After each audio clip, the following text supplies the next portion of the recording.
I'd now like to read a brief statement about why this meeting was called before moving on to the meeting agenda.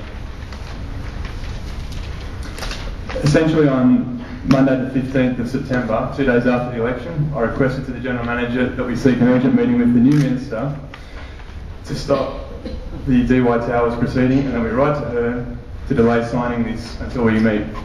Of course, the General Manager politely told me that I'm not the Mayor yet, I am merely the Mayor-elect, but respected the fact that this was a hot topic and a matter of urgency, and if you get the ball rolling once polls were declared. Now, across the week we discussed a number of options and centering around the above, obviously, and calling for an extraordinary meeting. Once polls were declared, I requested Councillor DeLuca to write a joint notice of motion and to include Councillor Kirsch. Unfortunately, time was not on our side, and Councillor DeLuca, God bless him, he wrote the motion as his. He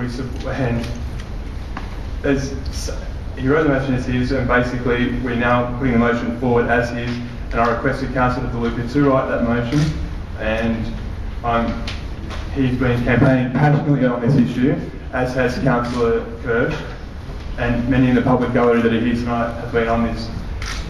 I am keen on this spirit of cooperation within councillors. I'm keen to lead that, and that's why I was keen for Councillor DeLuca to write this motion, and I'm keen to support that. You all deserve special mention in the public gallery for fighting this issue so long without the absence of councillors. You've not had an elected body to fight this, and you should all be proud of what you've done and achieved, and I think it's great that we can start this council off on such an important issue. So, without there too much to be done, I'll move to the first item of business.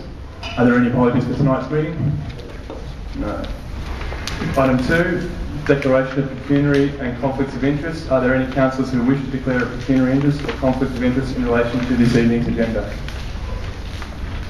There being no pecuniary interests or conflicts of interest being declared, we'll then move.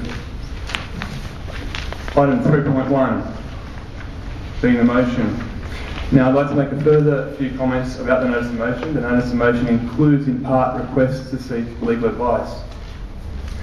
Council should be aware that the legal advice sought in items 2 to 4 of the notice of motion was in fact sought last week to ensure the matter was expedited and has since been received by Council.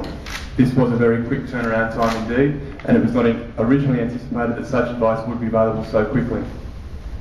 The legal advice received is available for review by any councillor after the meeting or any time by arrangement with the General Manager.